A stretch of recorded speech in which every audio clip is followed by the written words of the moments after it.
Ladies and gentlemen, may I have your attention, please? It's absolutely exciting to me to introduce you to a beautiful friend of mine. And if you don't know me, I'm Brock the Lifetarian.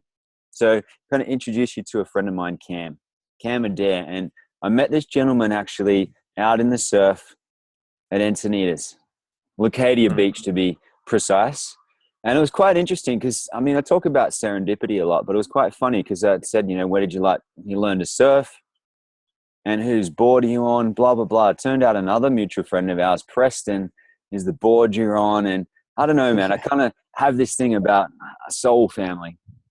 I feel like, yeah, soul family, whatever it is, this thing where we just keep popping and meeting each other and just have this love, even though we haven't even known each other so long. So I wanted to grab you on here and share you with the guys on the YouTube, on the podcast, because got a lot of respect and love for you, man. So, yeah. I really want to ask a lot of questions today because we've talked a little bit about what you do and your story, but not heaps. So I want to, just have you introduce yourself to the guys, what you're up to at the moment, what kind of games you're playing, and just share a bit about what you're doing. Where are you right now? It's so funny, man, because like that stuff happens where you're like, when did you learn to surf? Like, what board are you on? And I'm like, oh, like my buddy Preston gave me this board, and you're like, oh, I'm hanging out with Preston like tomorrow. And it's just like that serendipity to me is amazing. So I'm in San Diego right now, and I'm originally from Canada. So I moved here to San Diego actually just a couple of months ago. I had been traveling a lot before that. I have something called Game Quitters, gamequitters.com, which is a support community for video game addiction, people who struggle with that. That came from like my own personal journey. I dropped out of high school twice, never graduated, never went to college, and came to a point in my life where I was like, all I'm doing is playing video games 16 hours a day. I need to make a shift. And like the way I describe it is like, you can use your powers for good or for evil, right? So you can use your powers to find solutions, or you can find justifications to just game all day long or to just check out. So I kind of came to a point of like a path had been going one way, and I was like, okay, I've used all my powers to like find ways to deceive my family, drop out of high school, like just totally check out. What if I did the complete opposite and like used all my talents, all my energy, all my time, and invested it in growing myself and like going after my dreams and really seeing like what was possible. And so I made that decision like 8 years ago, and it's been a really amazing journey. But today, Game Quitters is a YouTube channel. We have a support community, and we have an online program to support people. We have members in 55 countries now. And it's just something like really cool and magical that's happening, and I'm honored to be a part of it. I love it. It's just it's an interesting conversation because a lot of young men, I don't know how many young women are involved in games. I guess it's probably like 10, max 20%, if that, maybe 5. Do you know the stats? Yeah. So it depends on where you look. There's a couple interesting stats. So the first is that right now our community is 90% male and 5 to 10% female. Yeah. Now, I do think that I have a theory behind that. I haven't substantiated it, but my theory behind that is it's not that women don't struggle with video games. I think the reason our support community is more male dominated is that women tend to have more social support structures. So if there was a woman who was struggling and she needed support, I think she's more likely to just lean on the support structures that she already has and be able to get that help, versus a lot of the men in our community are completely isolated, right? So, when I quit playing video games, I was like, I hung out of my room. I had no friends. I had no ability to make new friends. Like I had no social skills. I had no idea what to do. So for me, in that instance, I'm much more likely to search online for a community. Now, within games, though, it's like the gaming population itself overall, 1.7 billion people, is like 50-50 male, female. 1.7 billion?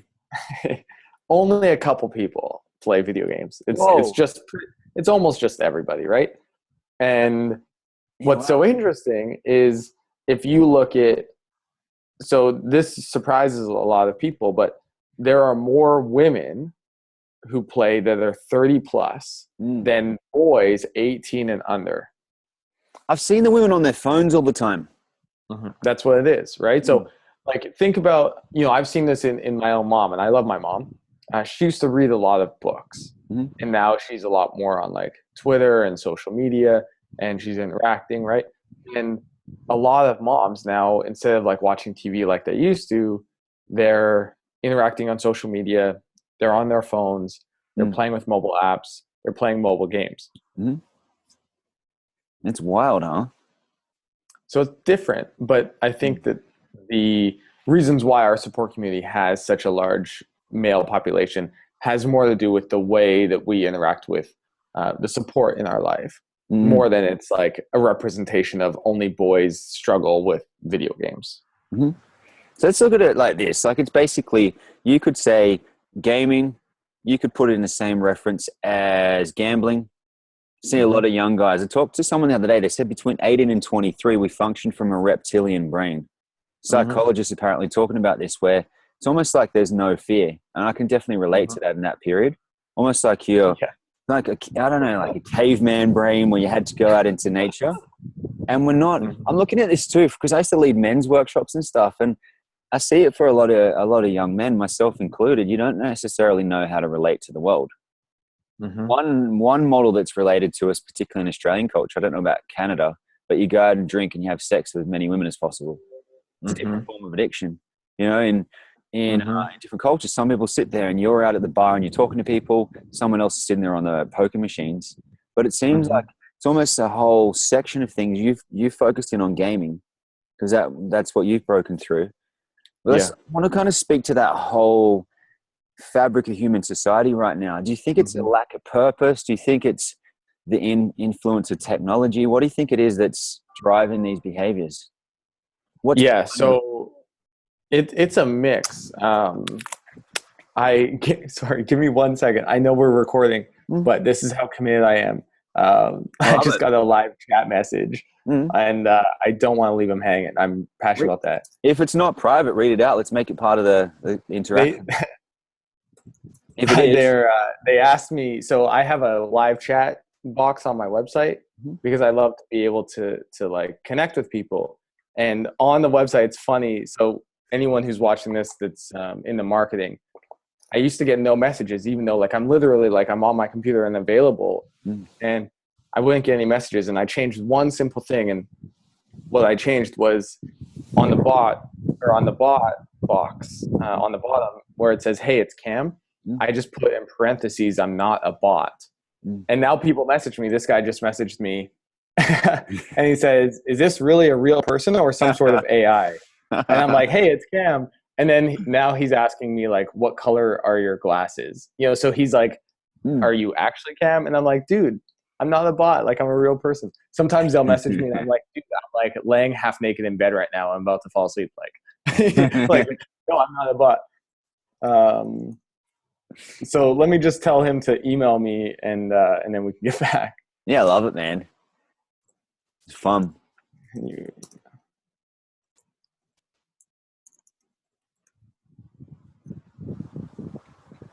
I'm just going to bliss out here. You know what I'm going to do while you do that? Guys, watch this. I'm going to show you the view. It's real pretty this time of night.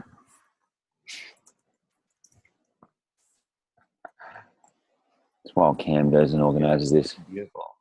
Amazing.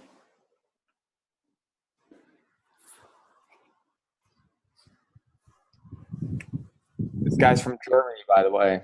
Oh, wow. So that's something cool, is I get to kind of see kind of where they're from. And, you know, for me, like, I think it's so important, just to make it valuable to whoever's watching this. Mm. For me, I think it's so important that, like, we interact with the people who are like following us. And I've always found that it's really important to like respond to comments and respond to emails and do all of that, because like you can have such a big impact with someone on one conversation. Like this one kid, he messaged me the other day, and he was a younger kid in his teens, and he was like, "Hey, is this really Cam?" And I was like, "Yeah, what's up, man? Like, we're talking." And he left, the comment he left after he closed the window was like, "It was really the guy from TEDx." And like for him, he reached out to someone he watched like in a TEDx talk, Mm. and he actually responded. And like, how does that shift the way he is willing to reach out to people in the future, right? Mm. And maybe he reached out to someone and like that changes their life, you know? And so that stuff matters. So okay, so cool. I sent him an email. He'll be stoked. Yeah. and now I'm going to mark myself as away so I don't get another one. But cool. Yeah. So to bring it back to like your original question, why is this happening? So I think there's a couple interesting parts of it. And, just to state first, gaming is the topic I speak about, but you could replace that with sex or porn or drugs or alcohol or social media, technology, anything. Right? I really believe like we all have a vice. We all have something that we struggle with, and we all have something that we go to and use as a crutch to avoid doing the things that maybe we want to do, or at least in the gaming context, a lot of it comes from the fact that we don't know what else to do. Right? So why is this happening? I think there's a few things. A lack of purpose, sure. I think it also has to do with just not having these intangible soft skills to be able to figure that question even out, right? And we're not taught any of that.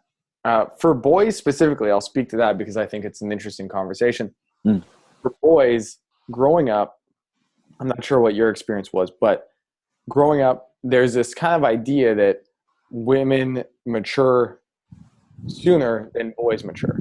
Yeah. Especially in a social context. So growing up, there's kind of like this power dynamic that's very different. So a lot of boys are like going through puberty and they're like, hey, I want to ask this girl out. I want to like hook up with this girl. And they're being courageous because they haven't learned to do something different. And they're like, hey, I really like you. Like, I'd love to like go out. And then there's this power dynamic and the girl feels empowered and she's like, shuts it down, right? And some of that, like not all of it, but some of it even comes from just the fact of like there's a power structure. And the teenage girl can shut them down and feel the validation, right? And it didn't even have anything to do with whether or not, it wasn't personal, but there's those dynamics happening. But what happens to boys, and something I'm interested to learn more about, is that they get rejected, and they just kind of come to a point where they're like, fuck it, I'm just gonna like play video games, and that's fun and that's exciting and that's a place I feel more of a sense of control. And they just dive into that, but they don't come back to looking at it from a place of like, okay, when I was younger these things happened, that's okay, but wait, what do I really want? Right? And we just get into this like autopilot living where we've done the same things over and over and over and over again throughout our entire life. And now we're like coming to a point of crisis where we're whatever age, but like, let's say 24, 25, we come out of university and we're like, shit, like I've just been living this life that someone else has told me to live. And I've never even taken a moment to think like, wait, what do I really want? It's an interesting time when we actually do that. I used to put my head on the pillow every night and go, what's my purpose? What do I actually want from this life? Exactly. Because that's one thing I think is that people are not offered something that they actually think is worth it. When we look at the recent political election, it's still going on in the US right now. You speak to teenagers right now, even young men, and I was speaking to a man about this recently, about his son who's 21 and all their friends. They don't see any great options. When they look at work right now, if they work more than 25 hours a week, they get a huge amount of tax. So they work 2 or 3 part-time jobs and then game. When they think about the politics, no one wants to actually say who they want to vote for. Australia is the same right now. It's almost like the world's got this apathy or lethargy about actually either having a long-term vision or engaging with reality. And I think we all could be guilty of it for sure. Like definitely, you get anxious and you sit on your phone. See a line of people now and everyone's on their phone. Right. Interesting ones. That's, I guess, where the interesting conversation to go to. How do we start to engage with ourselves on a daily basis?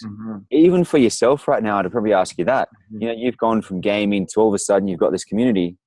What have you had to put in place to make sure you're not on the computer 16 hours a day? Because we can look at this, like entrepreneurs, blah, blah, blah, whatever you happen to do. If you love it, you just want to do it over and over and over again. So like, what have you done in your life to make sure that your life works?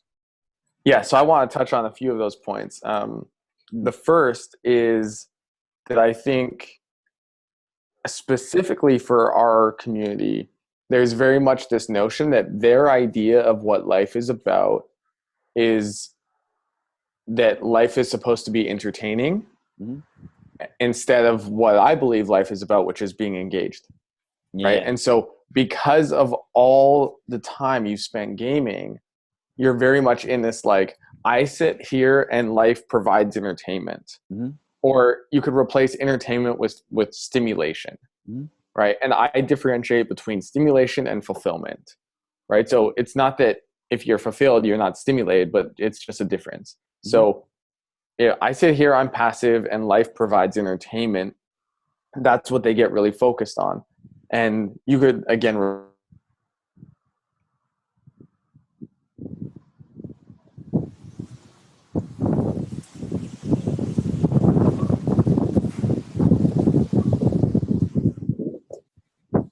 Guys, this just cut out for a second.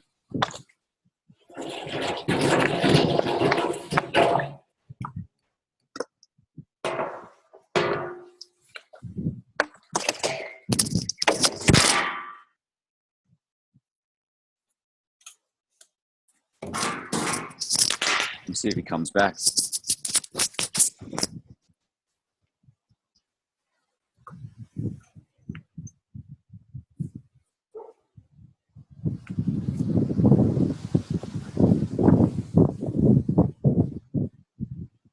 I'm loving the content so far. And one thing I want you to just contemplate for yourself is every time you hear this, don't just hear gaming, don't just hear this as relevant to a different audience. And we're going to see if Cam jumps back in, but I really want you guys to see, how does all this stuff relate to my personal journey? You know, where am I struggling? Where am I winning? Where do I have the addictions? What can I learn from this conversation? Yeah. He's back in a second. I think, yeah, he just dropped out for a second. I just kept talking. yeah, You're back. I'm back. It's cool. The internet these days. All right. So continue. I was on a roll. So the first thing, the first thing you have to do is you have to switch from being focused on entertainment to focusing on engagement. The next part is that, I was thinking about this earlier, like, I think politics, especially now, I think we overestimate the impact that politics has in our life, like on our daily life, like ourselves. But politics is like the original and most extreme ultimate reality TV show. So I was thinking about this a lot last week because politics to me is like the most dynamic, interesting thing ever, right? Super interesting, super dynamic, lots going on.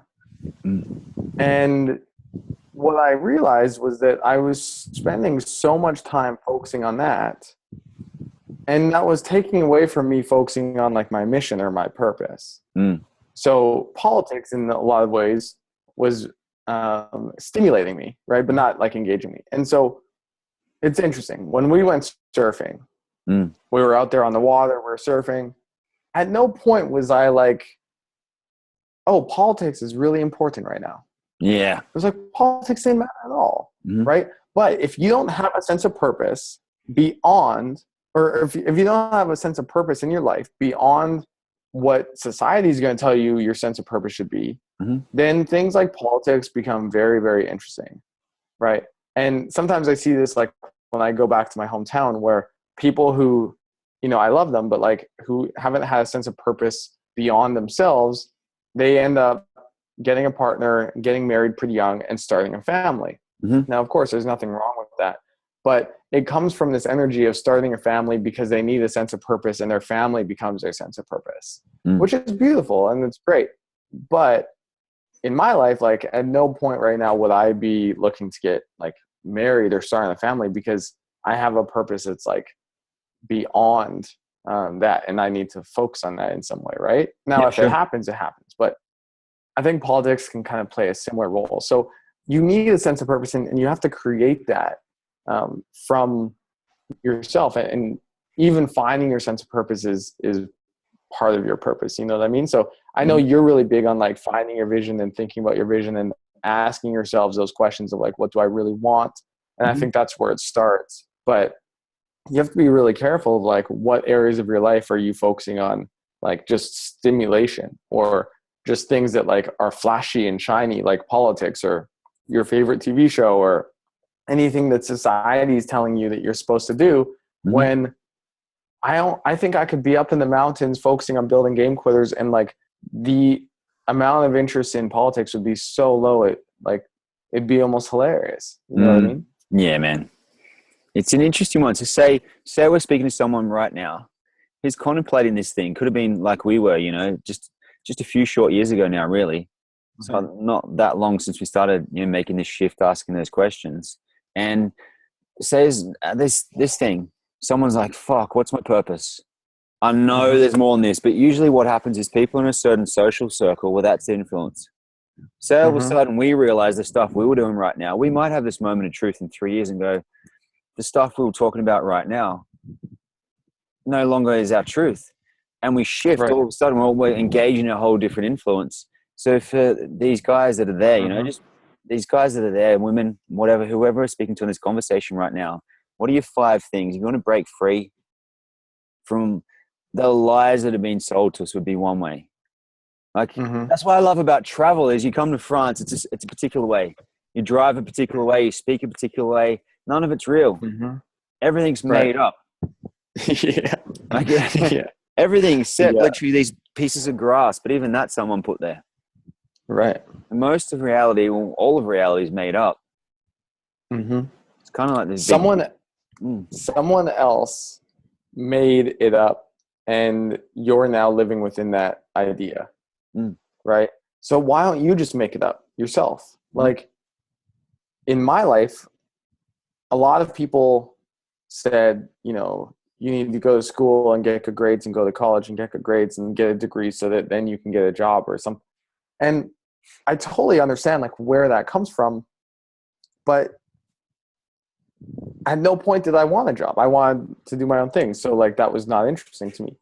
But it's even within the context of thinking about a generational difference, right? Like our parents' life was completely different. So yeah, going to college meant something completely different back then to them than it does to us now, because their opportunity was different. They had to go to college because that was the way that you got a good job, and you needed a job because you needed to survive and pay bills. Yeah. For us, like we have so much access now that it's just a completely different reality. But we get to choose what that game is, right? And it is all made up. Like you can either, my dad once told me, like you can spend your day building someone else's dream, or you can spend your day building your own. You're going to be spending the time anyways. So which one are you going to choose? Right?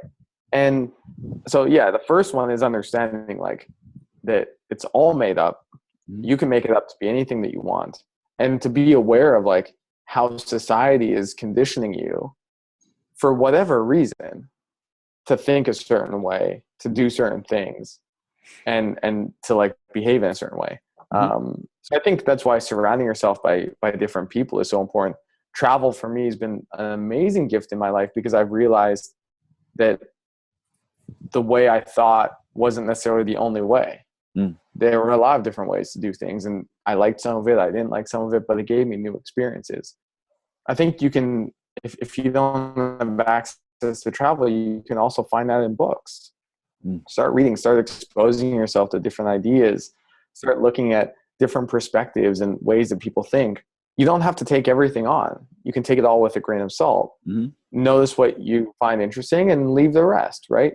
So books, surrounding yourself by different people. Like when we met, we started talking, and you have certain perspectives and I have certain perspectives, and we're able to learn together, right? Yeah. And that's a beautiful thing. One that I think is really important is like starting some sort of project. So starting a project with very specific kind of rules and something like, for me, that was a YouTube channel, right? So one video a week, every single week for 3 years to see at the end where it would go. And I'm about 1.5 years into it. It's been really cool, right? At one point I launched like a DJ podcast, and I would DJ once a month. I'd put out a podcast once a month, and I got to see where that went after 6 months. But launching some sort of project gives you a sense of purpose in it. You have a reason to be doing these different things. And from that all kind of builds on each other to help you find what it is that you ultimately like, which for me ended up being Game Quitters, right? But it's it all started with like some small different projects. Yeah, I like it.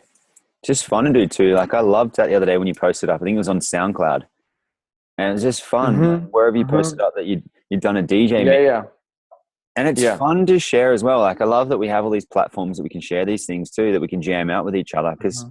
I think the thing, it's like clothes. Say I go clothes shopping with you, Mm-hmm. I might always dress a particular way. I dress different to how I did 5 years ago. I see all my mates wearing the Right. collared shirts at the moment because they're starting to speak again more. And everyone's like, aren't you going to wear those more? I don't Yeah. feel to right now. Maybe I will. It's just Mm-hmm. fun, like playing with our Mm-hmm. style, with our fashion, changing our hair, mixing it up. But I like that Mm-hmm. point of like trying different things until you actually find something you like. I think also we can add there too, Yeah. permission to fail. Mm-hmm. Mm-hmm.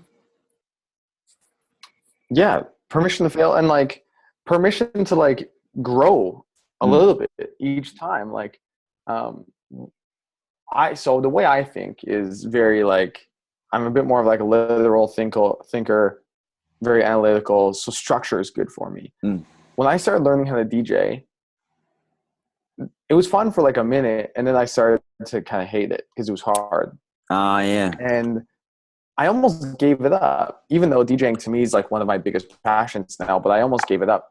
And when I launched the podcast, that really helped me because now I had like a specific reason to be DJing Mm-hmm. instead of just DJing because it's like I have my gear over here and like I'm supposed to play. Mm-hmm. Right. Whereas like when I had a podcast, it was like I needed to find certain songs to work together. I had to figure out how to make them work together. And then I was releasing it. So it made it more fun. It made it something easier for me to kind of conceptualize. Mm-hmm.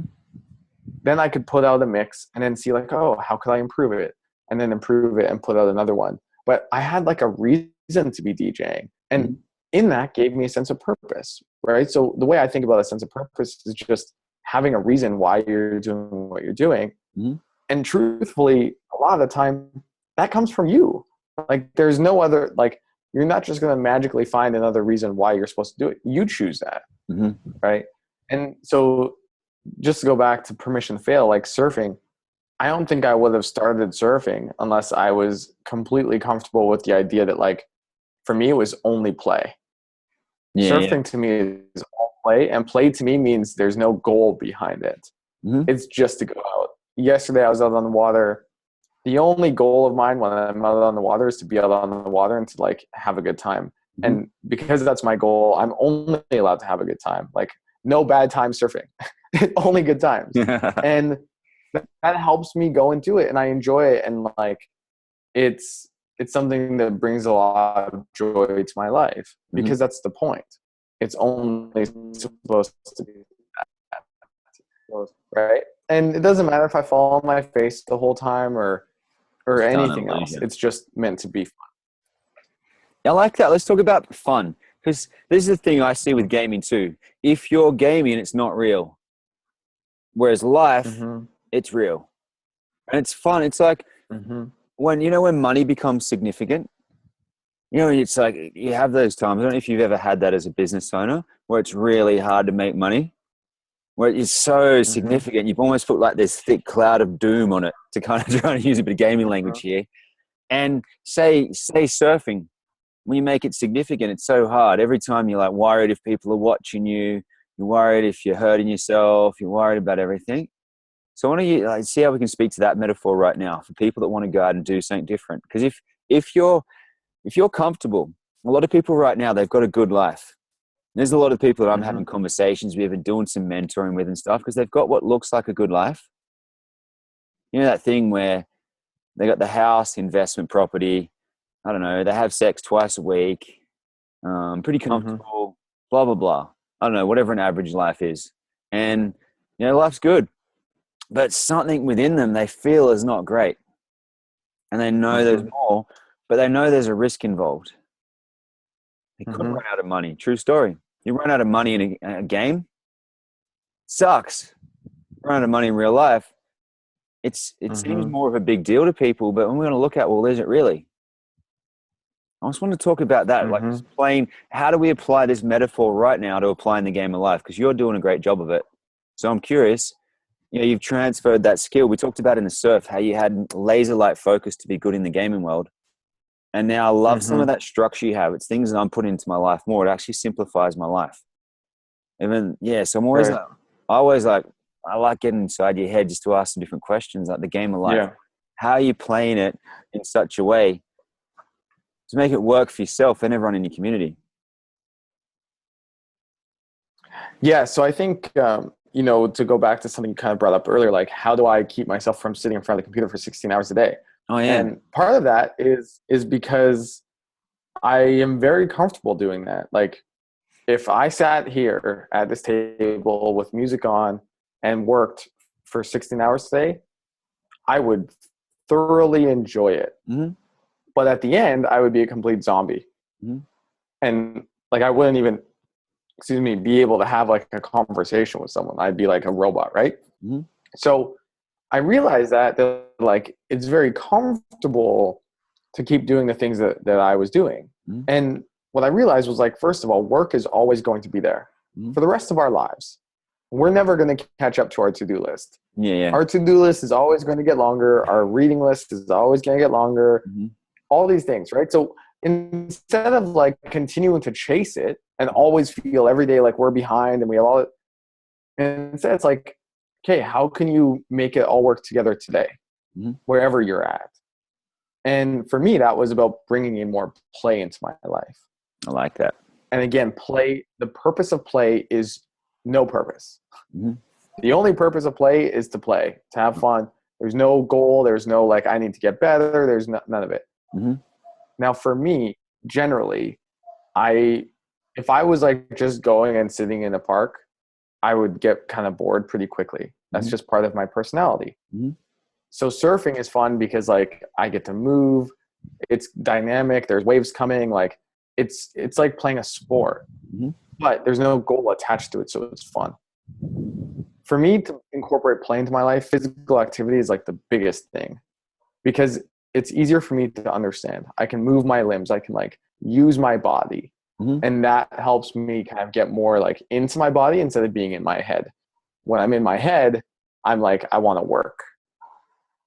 Right. So I just think it's like finding what works for you and experimenting. Up until this year, I would describe myself as not having been very good at the whole idea of play because I'm very comfortable just working all the time. But I also realized that like, okay, great. I do that for the next 40 years of my life. And I look back and it's like, sure, I've accomplished some cool stuff in business, but like, have I really had fun or like enjoyed my life? Or do I have any friends around me because they actually enjoy hanging out with me? Like, what do I really want? What's this all for? At the end of my life, I'm not going to be like, damn, I'm so glad I crushed all that stuff on my to-do list. Right. I'm going to be like, wow, like that time we went surfing was so cool. Or, like that beach party I just went to on Sunday with Preston and Alexi. Wow, that was so amazing. Right. Or that conversation was fun or, whatever it is. And so I think you have to find what works for you. For me, that was surfing and moving more of my body. And I'm still working on it. Like I just try to figure that out a little bit more every single day. But incorporating play is necessary because you're always going to have work to do. So just try to find some way to incorporate fun into your life at the same time. Christy and I today, we went fig hunting. Like little fruit, the figs? Yeah. We set intention when we found this place. We'd be in the middle of the mountains. And then we arrived, we went for a little walk, and next thing we found a fig tree that had ripe figs on it. The next day we tried to look for all the figs. There was none that had ripe ones on it. Just that particular tree had been chosen for us. Then today I took a little wrong turn. We found a fig tree and I was up there for probably 40 minutes. Like climbing on this thing and leaning over and grabbing little things. So great. Like so much fun. Right. And that's about participating. Right? Like you participated in the experience. So you could have looked at that fig tree and been like, oh, there's figs up there. Cool. And just kept walking. Right. But you participated in creating the experience that you wanted. So you were like looking to have some fun. Mm-hmm. right? And so you were like, oh, I'm going to start climbing the tree and exploring and like being curious about it. Mm-hmm. And you participated. And so much of what it means to have fun, or so much of what it means to play, is about participation. Yeah, yeah. Like you choosing to be involved. I used to go to a lot of DJ shows, and I was always the dude who was at the back who was too cool for the DJ show. I'm like this. I'm like, good music, right? Mm-hmm. Now, it's not that that wasn't fun. Mm. It was fun. Mm-hmm. But then I'd see the dude, like my buddy Phil Drolet, at the very front, jumping up and down, his shirt's off, like he's having like the best time ever. Mm-hmm. I remember thinking, like, what's the difference? Like, why is it that like that guy goes to the very front, he's jumping up and down, having a great time, and I'm at the back, like too cool for the DJ show? Mm-hmm. And what I realized was, for him, it was a simple choice. He chose to have fun. He chose to participate. He chose to go to the front and jump and like just really get into it. Whereas I was so in my head that I was like, good music, right? Mm-hmm. And so participating and choosing and making that decision to participate in the experience, I think, is how you ultimately have fun in your life. When you game, where are you? Are you in your head or your body? Like when you get in that flow zone, where would you describe yourself as being? Well, two different questions. So the flow zone, I think I'm much more in my body. Like I'm much more like I'm not thinking a lot. Mm. I'm a lot more like I might be thinking, but it's I'm thinking, but it's like unconscious. Yeah, yeah. Right. So it's like if I get into the flow and I'm writing, I'm just like I'm like, what should I say next? Not in the flow. Mm-hmm. Right? So generally, if I'm in my head, I'm not in the flow very much. When I'm gaming, the difference is it's such an immersive experience that it brings you into the flow. Like it's a lot easier to get into the flow with a video game than generally the rest of your life. Mm-hmm. Surfing is one way I get into the flow pretty quick because you have to. Mm-hmm. Like when we went surfing, some of those waves were pretty big. If you're not paying attention, not only is it dangerous, mm-hmm. but it's like, how long do you want to be under the water for trying to breathe? Right? Like you have to pay attention. And what I love about Mother Nature is she doesn't give a shit if you caught a wave or not. Another wave is coming. Mm-hmm. And if you're not paying attention, it's going to take you out. Mm-hmm. So it's like, it's immersive and it brings you into the flow. And I think games, just like what people are seeking is that feeling of flow, mm-hmm. but we have no concept or idea of how to create that in our own life. Mm. And games just give it to us very easy. Yeah. Right. So there's an interest to all these guys who are gaming because what they want or what they desire is true and it's right. But just the way that they are taught or have learned to receive it is flawed because it's not coming from them. It's coming from something superficial. So let's just look at it right now. There's things that's popping in my flow right now is say your skill set with gaming. Do you think, say we put you into a pilot's role or say we put you into I don't know, what's that wingsuit flying? Yeah. I think it's called the wingsuit. Yeah. Wingsuit base jumping. You're like Batman. Yeah. That stuff is crazy. Is there? That stuff is totally wild. Because it's the thing. That's essentially it's the flow zone, but it's more risk. Like you can probably do those activities on gaming, I would assume. You probably go wingsuit base jumping on a game. I'm sure someone's designed it. It's that element of risk. Mm-hmm. It's like business. You know, you can go and have a really good job doing some of the stuff that we do, the same skill sets, or business. So that's what I want to speak to you next. Like that little bit of risk associated with life. Like now you've come out of the gaming world and you're doing some stuff. There's a bit more risk. Now you're a bit of a leader with this game quitters thing. Right. Now it's the real version of you. How did you handle that? You know, that intimacy and vulnerability. Like I want to speak to it about Preston and Lexi's wedding in a second too. But that thing, like, it's the real version of you. It's not the guy hiding behind the controls anymore. Yeah. So there's a lot packed into that. There's a million questions in that. Yeah. So I think, I've had my own business for 8 years. So I feel almost like a bit of a vet. Like I meet a lot of people now who like I quit my job last week, or, a couple months ago, and like, I love it. And I've been in this game for 8 years. So I've been able to see like a certain depth. And I think the first thing is like, games are very structured and they're very much the same and they're very safe, right? And so you get a lot of the experience you're seeking, but it's not fulfilling because it's not coming from you. Mm-hmm. And not to say the games aren't fulfilling. There are a few experiences I had in games that were highlights of my life, but it's different. Mm-hmm. And how I feel about it is when there's that risk associated, it's just more dynamic. There's more on the line. Mm-hmm. And because of that, it broadens the spectrum of experience you can have, both on the positive and negative. Mm-hmm. One of the phases that you go through, and I think there's multiple different phases you go through as an entrepreneur. One of them is that entrepreneurship has a lot less to do with business, and it has a lot more to do with emotional mastery. Mm-hmm. So, my dad's an entrepreneur, and him and I have conversations, and I'm like, hey, how's business? And he's like, oh, we're having this problem or that problem. Mm-hmm. He'll ask me the same question, and we'll both be describing the exact same problems. The only difference is his business deals with problems in the like tens of millions of dollars, and mine deals with problems in the thousands. Yeah. The problems are the same.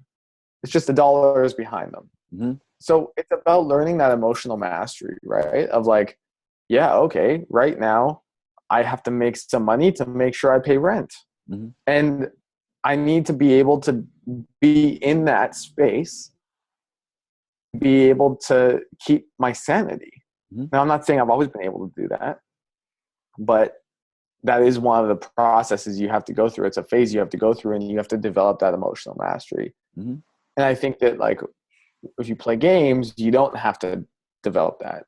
Nowhere near the level you have to if you have a business, right? Yeah. So Sure. that's one of the things. The next thing is, the way I see it is like, in some ways, like, you have one life.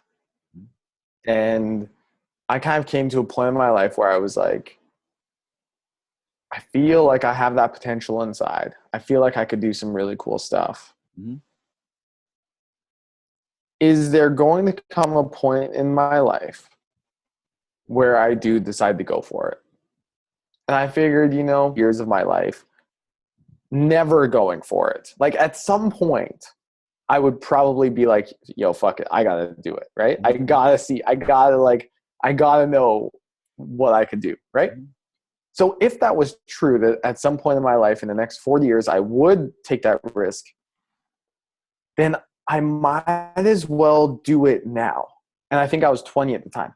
I might as well do it now, because in the event that it works, Mm-hmm. I get to enjoy that ride Mm-hmm. for the longest amount of time possible, Mm-hmm. and to see exactly how far I can go. Instead of making that decision when I'm like 55, Mm-hmm. where now it's like there's only so many years that I have just based on time. Mm-hmm. So if you're watching this and you're like, you know that at some point in your life you would try and go for it, and start now. Like, start today, because in the event it works, which it probably will, because you'll probably figure it out, you get to enjoy it for a long time. And now I'm 28 years young. Like, I'm young in the game. Yeah. But I have 8 years of experience, and by the time I'm 30, I'll have a decade. Mm-hmm. And that really matters, right? And I'm so glad I started back then, Mm-hmm. instead of waiting until starting right now. Yeah, I like that. Just fun seeing how it correlated. For me, I was an entrepreneur at school. I was school captain year 6 and 12. In year 12, I had 2 motorbikes and a car. Sorry, 2 cars and a motorbike. Other way around. Right. I'd pay for stuff for my sisters that were older than me. They'd always leave the car empty out of petrol. I'm like, don't worry about it. I got money. Have people working for me. And then somehow everyone got in my head to go to university. Right. So I went. And then somehow, and all of a sudden I was like, it was easy. I was doing well in uni, having the best time ever. Had all these different things going on. Life was amazing. Then I partied a lot. And then someone got in my head about doing some investments. When I was like, I know what I'm doing and this thing. And now I'm like, no one gets in my head. Now I'm going to have a thing where I'll just keep having these daily practices so I stay clear. Mm-hmm. I had a few chapters in my life. Mm-hmm. I don't know why I was influenceable at that time. Now I can look at it and have gratitude and appreciation. Right. But it's interesting. It was almost like the distraction. You had gaming. I had everyone else trying to tell me what to do. Yeah. And kind of listen to it. I've never given a fuck about anybody else's opinion. It's really funny. Like in that way of like what you're supposed to do. I'm so curious as to why. Like if I was to describe like what are, two questions that I'm really curious about, I have two of them. Mm-hmm. The first is like, at no point, even when I dropped out of high school, was I ever taking someone else's opinion into consideration. I like that. It was just like, people are like, what did your parents think? And it's like, honestly, it didn't matter what they thought, because I kind of called them up and was like, yo, I'm dropping out of high school. And like, that's it. Like, final decision, right? It wasn't like a discussion. It was like, yo, I'm doing this. Now with that came like, there were lots of different consequences that could have come, and I would have had to deal with them.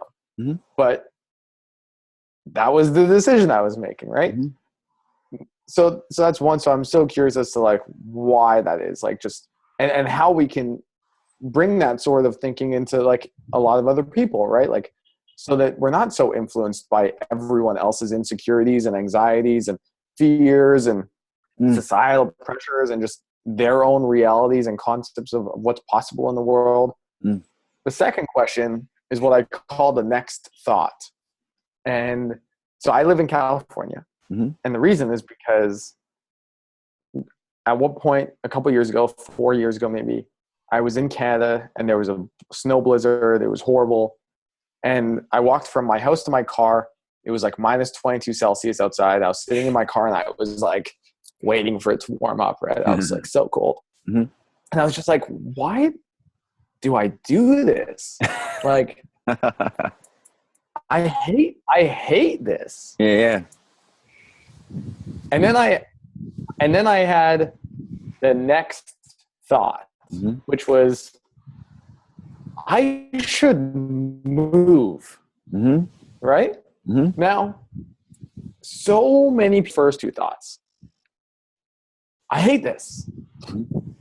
Why am I doing this?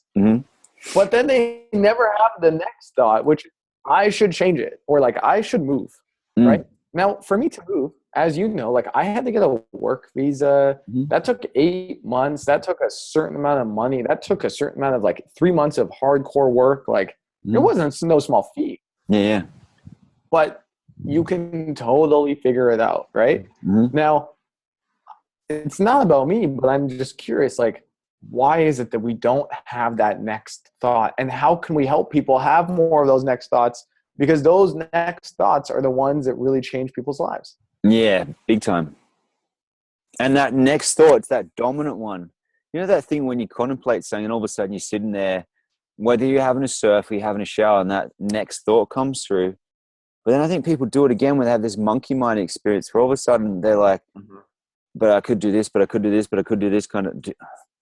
It just goes everywhere. That's the thing. That's when I have the moment of clarity. My life now is take a breath. If all I'm going to do is take a breath, I seem to just know what to do. It wasn't always like that, but if I just take a breath, what am I going to do next? That. What am I going to do next? That. And it's interesting. Like I wonder. Yeah. You mentioned some daily rituals.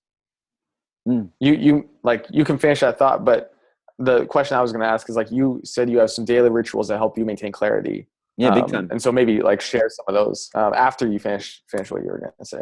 Oh, cool. But it's just an interesting one, because say right now, I say, what's the answer to this question? It's usually the first thought. You know, intuition often comes like that. If you second guess yourself when you're playing a game or when you're surfing, you're out of the game.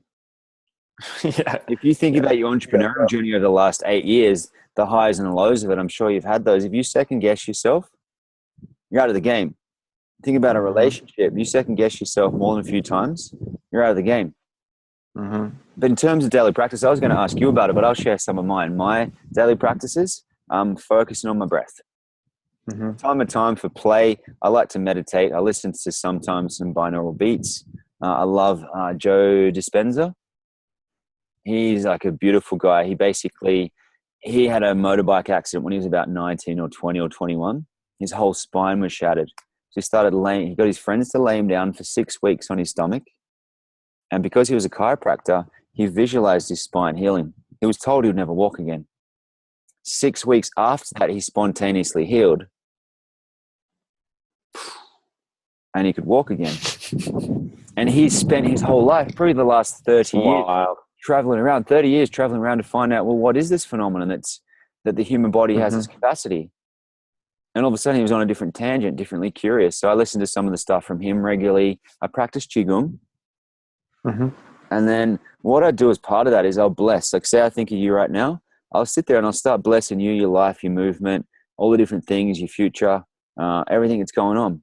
And I just do that in my nan used to use prayer. I use blessing. It's probably the same thing. It's just a different word that I like. But every day she would do that for her friends. And out of her 100, she had 160 people at a party. Wow. At 100, she was still driving. At 100, she had clear thought. She could remember people's names. And that's another one. Drinking lots of this. This makes a huge difference for me. Just drinking lots of spring water. Yeah. Cheers.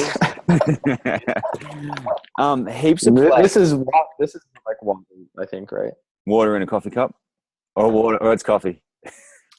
Yeah. One of my, I'm gonna try and invent coffee that hydrates you. I think that'd be a huge hit. Alkaline coffee or hydrating coffee? Like well, both maybe. You know, like imagine you could have like an authentic cup of coffee that also alkalined and hydrated your body. I like it, and doesn't make your breath stink. Yeah, $1 billion idea. Yeah, it's cool. It's gotta be possible. I like that. That's the fun thing about it. All it takes is one idea, one thought. This is the conversation I love having with people, because one of my other practices too is to expand. So say right now, if I'm in my head and my attention's there, well, then I'll start to put my attention all the way down to my feet and see how yours went too. Yeah, it's fun. Then all of a sudden I go like to the edges of my body. Then I go out and I'll meet you because you're in San Diego and I'm over here in the fucking hills of France. Then I'll expand out all the way until I feel real spacious. And hopefully you can feel that a little bit. It's just some energy stuff that I do. And I don't know, man, like just being like really curious. Like a lot of the questions that you're asking, why does it have to be this way? What else is truly possible? Even like with the daily practice yesterday, it's just a funny story. We rented a car from Paris all the way down to Aix-en-Provence. Every time I Googled it, it was like 360 euros for a day to rent a car. I somehow went, I don't know, I kind of just went, rather than return at 10, what if I return at 12, which is 2 days rental is actually cheaper. I was like, cool, that worked out well. Funny, I don't know how that worked. And then got it a bit cheaper. Then I went to the lady at Aix-en-Provence, said, I'm up in the hills, there's no way I can get a bus easily. It's going to be a headache. I've got client calls, I've got stuff to do. If I want a car for an extra 2 days, how much is it? She goes, 590 euro. Little chunk of change. And it's only the fun stickers. I don't want to make it significant, but it's still quite a bit of cash. And I looked at Christy with this cheeky grin. Almost like, I wonder if this can upgrade right now. And she keeps like typing away, doing a thing. She was on our team. Kind of like you and I met. We just know we're on each other's team, like Preston and Alexi. We know they're on our team. Yeah. And everyone's on our team, to be honest. I'm happy to have everyone on my team. And she Googles it away. She goes, if I do it this way, will it work? No. If I do it this way, will it work? No. If I do it this way, next thing she Googles America, logs in some back-end way to do it. She goes, oh, here's your paperwork. 200 euro for the whole trip. Cost me an extra 20 for the extra 2 days rather than extra 590. And Christine and I are like, boom. So that's another one of my daily practices is celebrating the thing. Not seeing reality as reality. Not seeing reality as fixed. But having said that, sometimes in my reality, all of a sudden, I don't know what's going on. All of a sudden, I've had so much structure and logic, and then all of a sudden, it's like, I have these moments where it's freaking spacey sometimes. And then all of a sudden, I drop back in. I'm like, oh, it makes sense again. So, yeah, like getting my feet, like right now, not my feet, just here. So getting those on the earth. Connecting in with my body. I do that every day where I walk up and I literally say a good morning to my body. So I look at my hands. You can do it too with me so I don't look weird. Mm-hmm. Ready? Look at your hands, go, good morning, hands. Good Good evening. morning, hands. Good Yeah. evening. Good morning, handsome hands. Give them a little wiggle. I love you. Yeah, all that stuff. But if I start chatting to my body, Mm-hmm. you have those moments where a ball goes this way and you just catch it. Right. The more that we tune in with our body, it's just our body has intelligence. How did I know where that fig tree was today?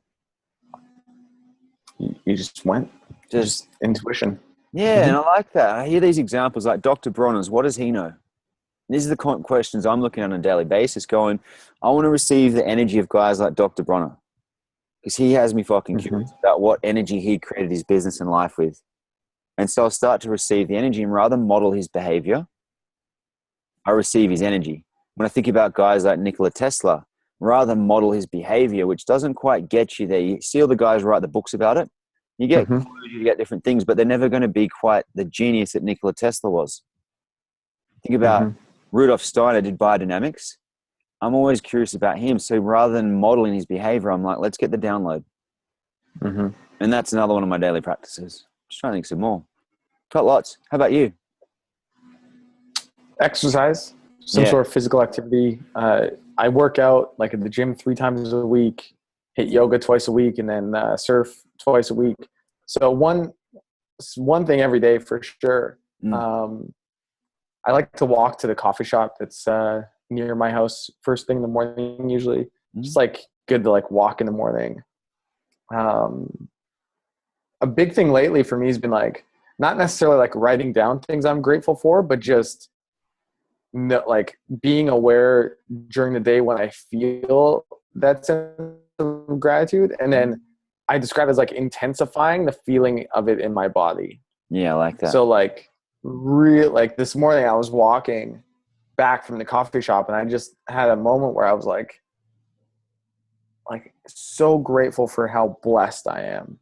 Like the fact that I have the mind I do to be able to do the thing, the fact that I've been able to like wake up and be in San Diego, or the fact that I was even able to move to San Diego, or the fact that I like was able to come to a point in my life to be able to invest in personal development, and like where that like my life is absolutely amazing, like amazing.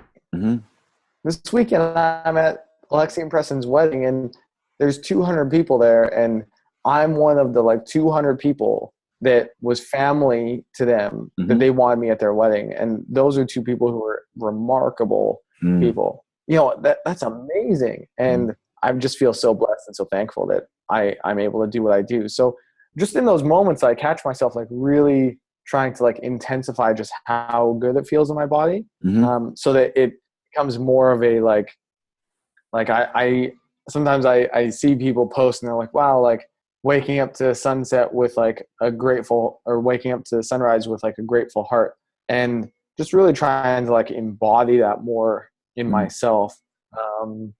So those are a couple. And then every night before I go to bed, I always respond to everyone on the forum for game quitters, and just like it's as the forum grows, it's a bit more difficult, but you know, like go and like say hi to people and just do what I can, just because I think it's really important to just like, if people are putting themselves out there to be able to pop in and say like, hey, like I see you and I appreciate you, and just a lot of people necessarily don't have those people in their life who really believe in them.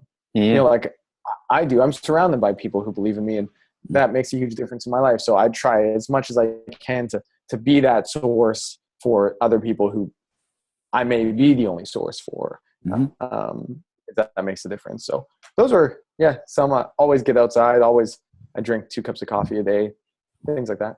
Nice, man. And it's fun just to contemplate those things and add different things. One of the things I'll do as well too, say I've had a little glitch in the day, you know, like saying that I can be grateful for everything, but say I had a thing during the day. Like this used to be not a speeding fine, for instance, but I had one instance where I was just a bit overwhelmed and annoyed with Christy, probably 5 years ago, maybe 6. I was driving to see my friend and I hate being late. So I was texting my friend Ian, whose wedding I'm actually going to in Slovenia, to say, dude, I'm going to be 15 minutes late. Plus Christy's not coming along, which I was pretty pissed about at the time, to be honest. I was like, fuck you, Christy. I just want you to come and meet my friend. I've known him since I was 1. All that Right. stuff doesn't even happen anymore. But there's this period with Christy and I where she just didn't want to come to anything. And I was Mm-hmm. there like, well, why am I even with this woman? But I just knew, some part of me just knew, like, I have to do it for whatever reason. I'm texting. The police pull me over. And normally I know what to say to the police to shift things, so I don't have Mm-hmm. to actually have an infringement. Not a little like Jedi mind thing I know a little bit about, but I went, fuck it. I just want to get to my friend's place. Thanks so much for the ticket. Peace. Get it. As I put my head on the pillow that night, I go, you know what I'm going to do? I'm going to see if I can change this. Imagine this is a Matrix or a computer reality game, whatever we want to do. I wonder if I can change that. I started having these thoughts. The next thought, whatever it is, I wonder if I can change it. And if I did this, this, and this, would it change? Well, guess what? It did. And that's what I've just been playing with now. Well, what if you can change the past, the present, and the future? Right. Which is pretty freaking out there. But I've had tangible results about it. Then all of a sudden, when I started having those conversations, someone else goes, oh, yeah, dude, I do that all the time. Lost my license 17 times, got it back 17 times. The police even figured out, like, they're almost like hacks in life. Mm-hmm. So these little things I've just been playing with. What I've been doing more and more lately is just going, you know, like that feeling of gratitude and appreciation. Another one I add to is harmony. Mm-hmm.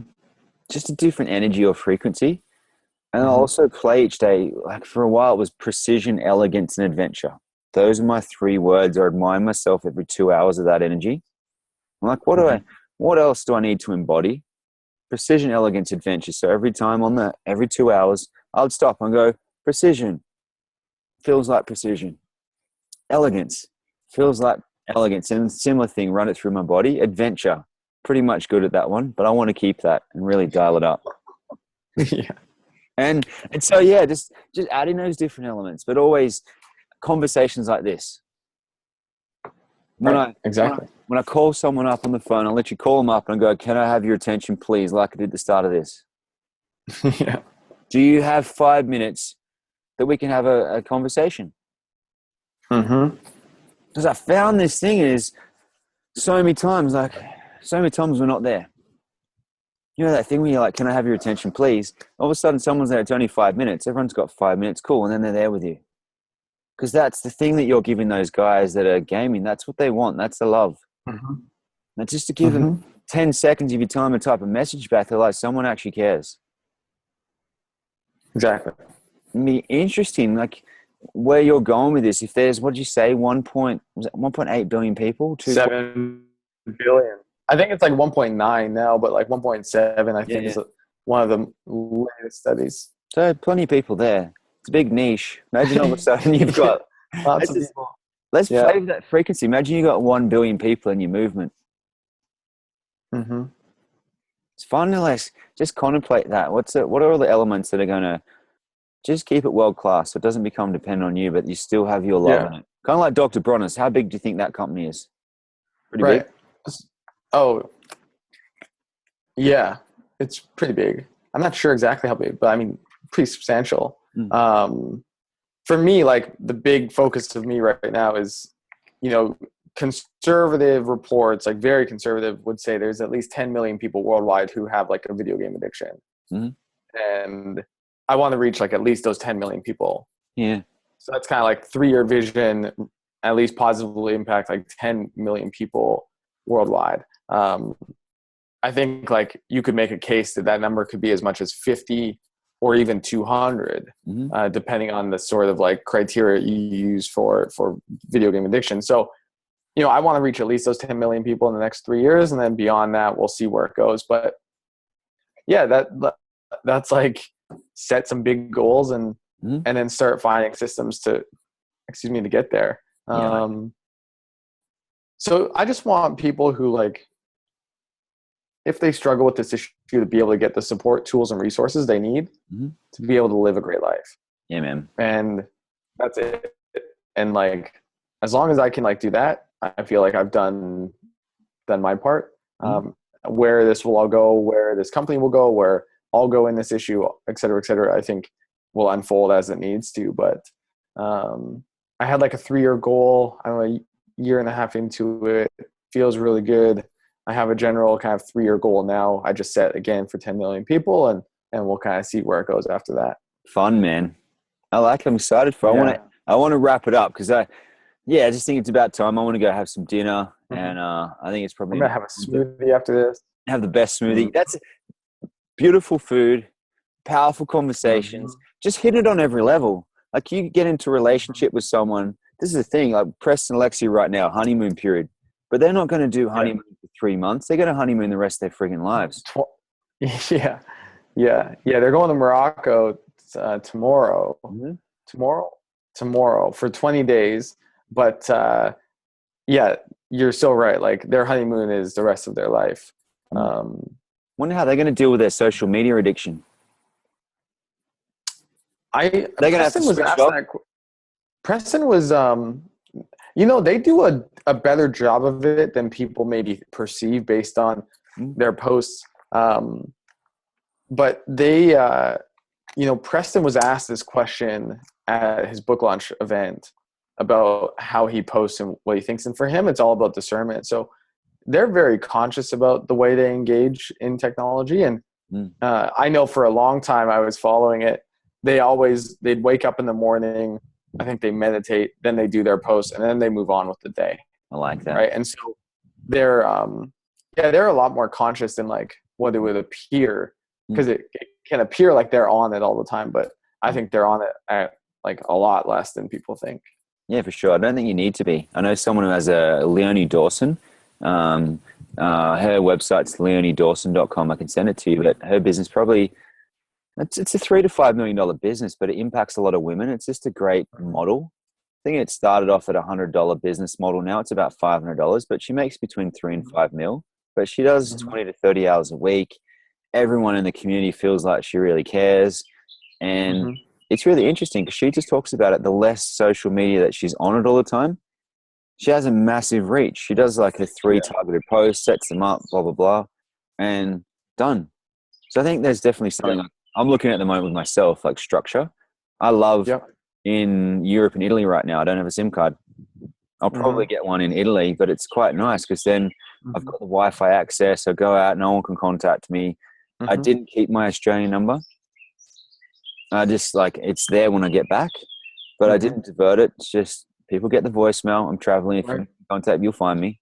It's just fun to put those little structures or disciplines in place. Yeah. Yeah. When I used to respond to the forum first thing in the morning, and that was like the first thing I did in the morning. Now I had to come to a point where I had to switch that. Now it's the last thing I do at night, because today the forum gets an average of 100 new posts a day. You're right. And that started from 0 last year at this time.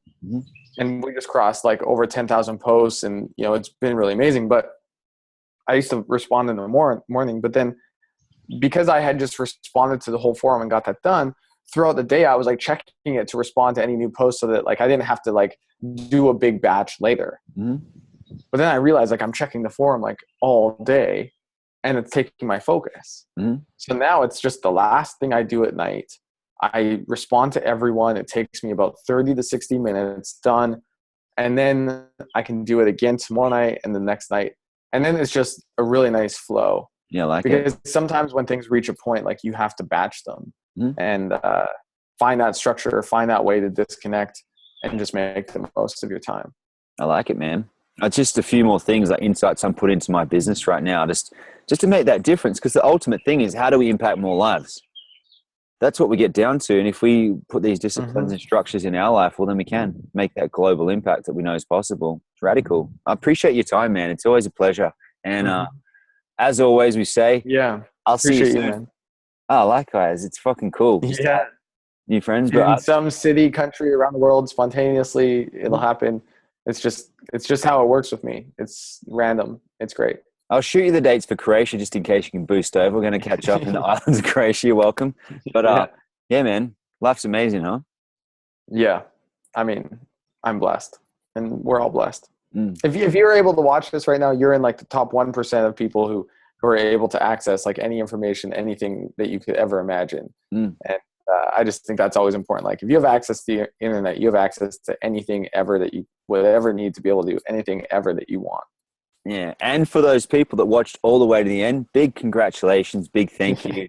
If you want to find Cam, I'll put his details in there so we can get access to gamequitters.com. But yeah, just reach Hmm. out if you are struggling in business or in gaming or whatever it happens to be in life.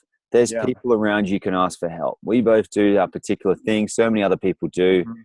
There are people around for help. Plus all this information on YouTube. We're so blessed. Thanks for being here, Yeah. man. Thanks Boom. for having me. Boom. Boom. Peace, man.